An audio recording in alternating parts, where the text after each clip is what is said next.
அனைவருக்கும் வணக்கம்.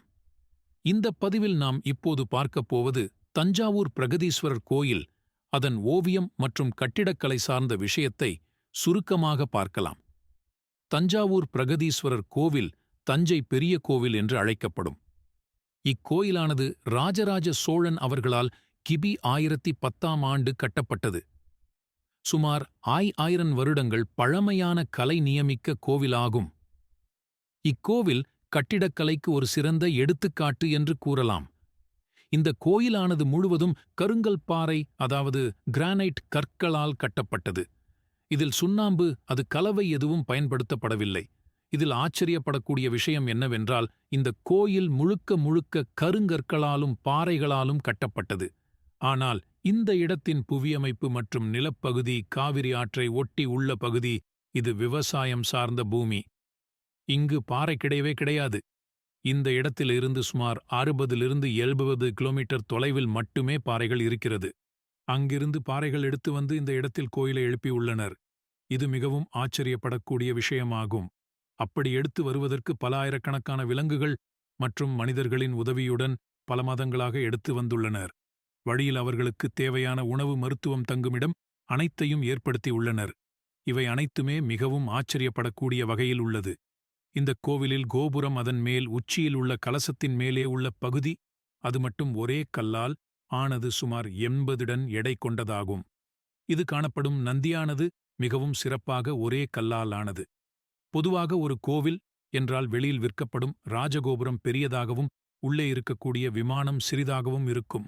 ஆனால் இங்கு வெளியில் ராஜகோபுரம் சற்று சிறிதாகவும், ஆனால் உள்ளே இருக்கக்கூடிய மூலவர் விமானம் மிகப்பெரியதாகவும் சிறப்பாகவும் கம்பீரமாகவும் விளங்குகின்றது.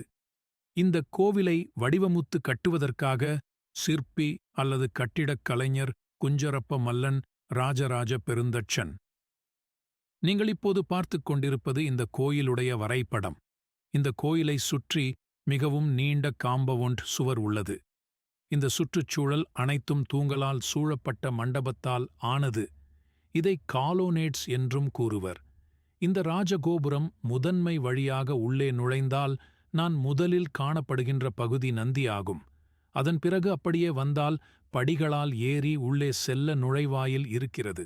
இதன் வழியாக உள்ளே சென்றால் 2 மண்டபங்கள், அதன் பிறகு இறுதியாக விமானம் இருக்கக்கூடிய முக்கிய மையப் பகுதி, புதிய அடையாளம். இதன் மீதுதான் விமானம் கட்டப்பட்டுள்ளது. அப்படியே வெளியே வரும்பொழுது இங்கே இருக்கக்கூடிய திரு விநாயகப் பெருமானின் சன்னதியை பார்க்கலாம். அப்படியே சுற்றி வந்தால் ஸ்ரீ முருகப்பெருமானின் சன்னதியை தரிசிக்கலாம். வந்தால் இங்கே மற்றும் ஒரு சன்னதி உள்ளது. அப்படியே வந்தவுடன் ஸ்ரீ அம்பாள் சன்னதியை தரிசிக்கலாம். அப்படியே சுற்றி வந்தால் இங்கே தரிசித்துவிட்டு கொடிமரத்தை அடைந்து வெளியே செல்லலாம். இந்த திருக்கோயிலில் சுவர்களிலும் மேற்கூரை பகுதியிலும் பல்வேறு வகையான வண்ண சித்திரங்கள் காணப்படுகின்றன.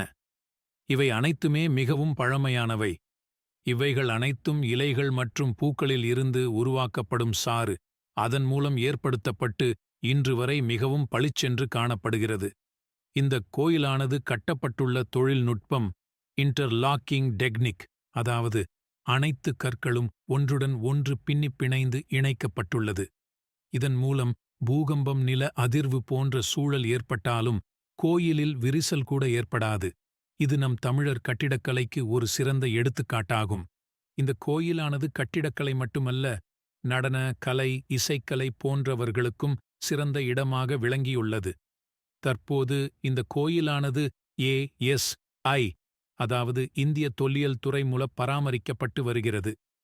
யுனெஸ்கோ நிறுவனத்தின் லிஸ்டிலும் இந்த கோயில் உள்ளது என்பது குறிப்பிடத்தக்கது.